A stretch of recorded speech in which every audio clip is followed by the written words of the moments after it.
Graça e paz, queridos irmãos, um ótimo dia a todos. Hoje, dia 20 de janeiro de 2025, e nosso devocional diário está no capítulo 14 do livro de Marcos.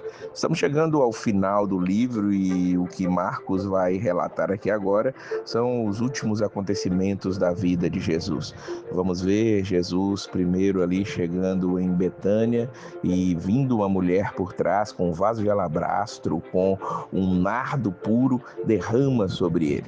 Jesus disse no versículo 8 que ela antecipou-se a ungí-lo para a sepultura. É interessante Jesus falar isso, os discípulos ali, mas ninguém atentou bem para o que Jesus estava dizendo. Vamos ver logo depois no versículo 10, Judas, que é um dos 12, tendo com os principais sacerdotes para entregar Jesus. Ali começava o plano da traição e como iria ser colocado em prática. Logo depois disso, Jesus vai celebrar ali a Páscoa com os discípulos. A última Páscoa que Jesus vai celebrar com os discípulos perguntam a Jesus: onde queres que vamos fazer os preparativos para comer a Páscoa? Jesus dá ali as suas instruções, mostrando como ele queria que aquilo fosse feito, e durante aquele momento em que eles estão ali no cenáculo ou no segundo andar preparado, ele vai dizer para os discípulos, versículo 18: em verdade vos digo que um de vós que come comigo há de trair-me. E mais abaixo ele diz: é um dos 12 que põe comigo a mão no prato. Jesus não tinha ali determinado, falado ainda quem era que o trairia, mas estava tudo aquilo escrito. Jesus deixa muito claro no versículo 21: na verdade o Filho do Homem vai como dele está escrito. Mas há daquele homem por quem o Filho do Homem é traído. Bom seria que tal homem não tivesse ou não haver nascido. O plano acerca da traição de Jesus, a morte de Jesus, a crucificação, tudo isso já estava no plano eterno de Deus para a nossa salvação. Mas, querendo ou não, aquele que o trairia fez isso por livre e espontânea vontade. Por isso, Jesus diz: ai daquele por quem o Filho do Homem é traído.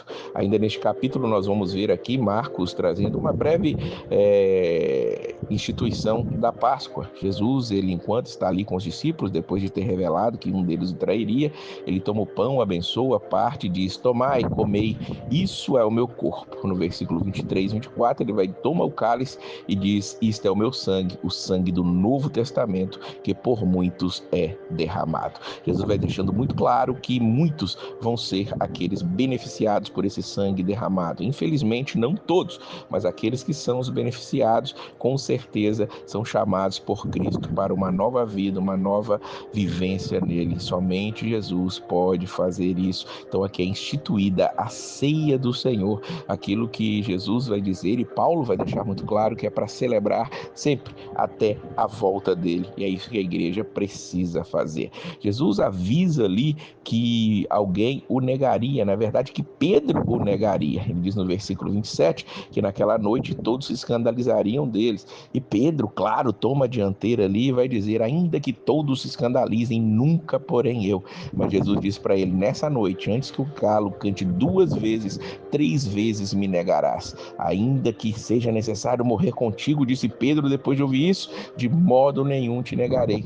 E da mesma maneira diziam todos também. Todos, como Pedro, disseram que não negariam Jesus, que estariam com ele em tudo, mesmo que precisasse morrer, Pedro estaria ali. Mas ainda neste capítulo nós vamos ver o desenrolar dessa história, que infelizmente é exatamente como Jesus ele está dizendo aqui. Jesus, depois disso, eles cantam o hino e foram para o lugar chamado Getsemane. Ali Jesus vai com seus discípulos e ele pede para eles ficarem ali enquanto ele vai orar. Ele leva com ele Pedro, Tiago, João, e a Bíblia diz aqui no versículo 33 que ele começou a ter pavor e a angustiar-se. Jesus tinha uma visão muito nítida do que estava para acontecer, tanto que ele vai rogar para o Pai: afasta de mim esse cálice, mas não seja como eu quero, sim como tu queres. E Jesus, ele junto com seus discípulos ali vai orando, mas os discípulos na verdade eles dormem, não conseguem vigiar. E Jesus chama a atenção deles: estejam atentos, porque na verdade o espírito está pronto, mas a carne é fraca e eles não conseguiam ficar de pé ali, estavam cansados, estavam ali sobrecarregados também, mas Jesus, ele permanece de pé, ele ora, ele busca o Pai para aqueles momentos finais aonde ele estaria ali passando pela maior de todas as dores por amor de mim, por amor de você.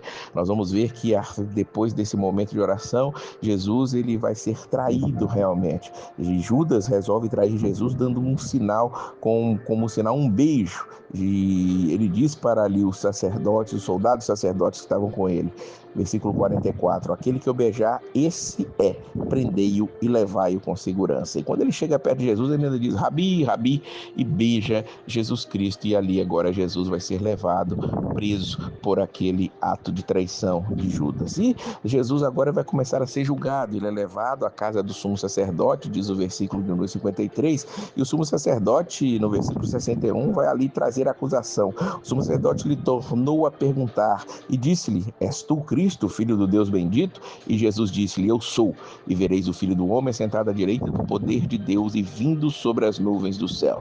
E o sumo sacerdote rasga suas vestes, para que necessitamos de mais testemunhos? Vós ouvistes a blasfêmia, que vos parece?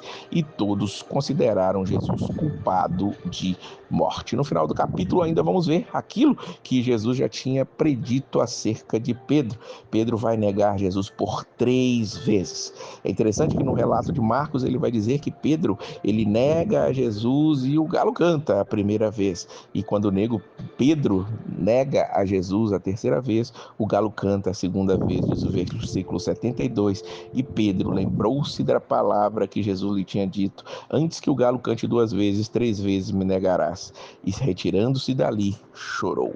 Ou seja, os últimos acontecimentos na vida de Jesus, ele ser ungido, ser ali julgado, ter sido negado, traído, estão todos aqui relatados dentro deste capítulo, esse extenso capítulo, mas que vale a pena a gente ler para saber o que o mestre tem passou por mim e por você.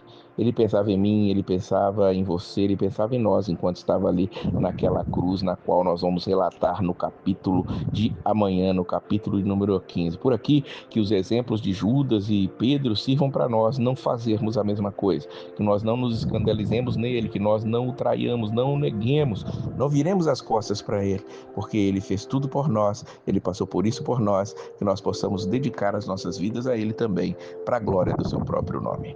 Que Jesus abençoe o seu dia e a paz do Senhor.